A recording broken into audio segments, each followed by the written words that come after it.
Well, this school year, there have been some Texas school districts that have adopted a new controversial state-developed K-5 curriculum. Lacey Beasley is joining us in the studio this morning with more on this. And Lacey, you and along with the I-team have obviously been looking through a lot of digging into what is being called the Bluebonnet curriculum. Tell us a little bit more about this. That's right. Good morning, ladies. Now, this is a controversial curriculum that's being taught in some North Texas school districts this year. Critics say Bluebonnet learning crosses a line and teaches the Bible in public schools, while supporters disagree. Now, the I-team's Ginger Allen gives us a closer look at the debate.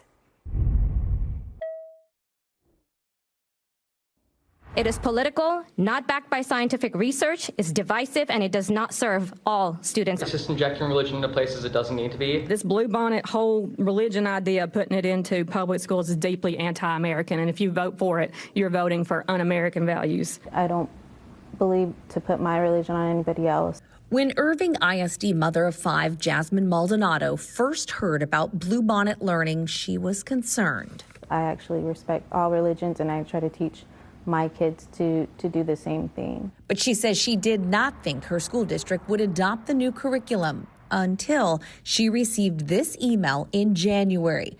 Bluebonnet learning replaces the Amplified and Eureka curriculum. Maldonado says she spent hours reading over the Bluebonnet and found what she calls out-of-place religious lessons in the reading language arts portion. This really truly caught me off guard because I felt like it was a betrayal for the district, for my kids.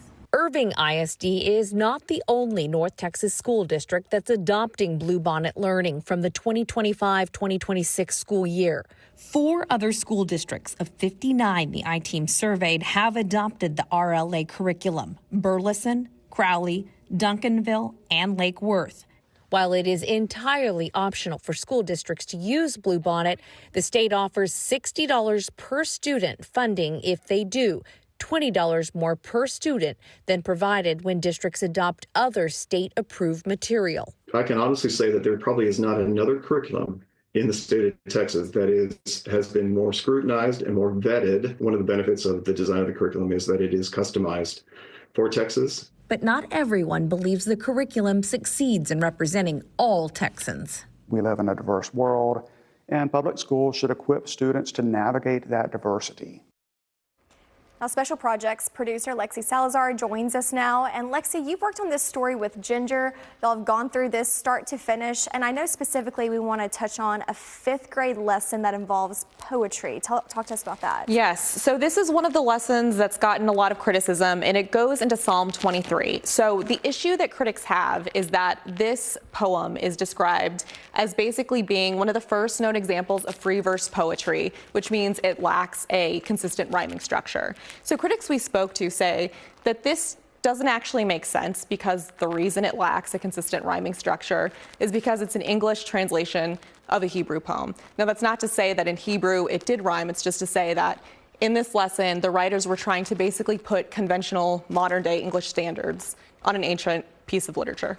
And another thing that we wanted to touch on was there's a biblical figure named Esther, and also that's being incorporated to some lessons too. Talk about that. Yes. So in this other lesson, Esther is basically being compared alongside civil rights leaders like Martin Luther King Jr. and Rosa Parks. And the issue critics have with that is that they say scholarly consensus is that Esther, the figure in the Bible, it's fictional. She's fictional. So they say that this also doesn't really make sense to have her stated alongside people we know really did exist.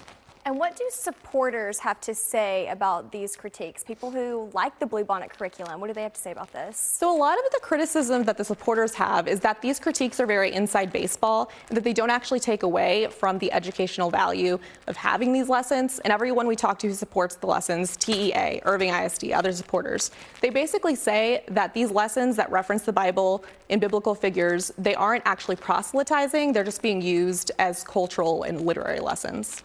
Thank you for your report, Lexi. I know we've definitely been covering a lot of the blurred lines between religion and public schools, so this is definitely something that we will continue following. Madison. All right, some really important information there.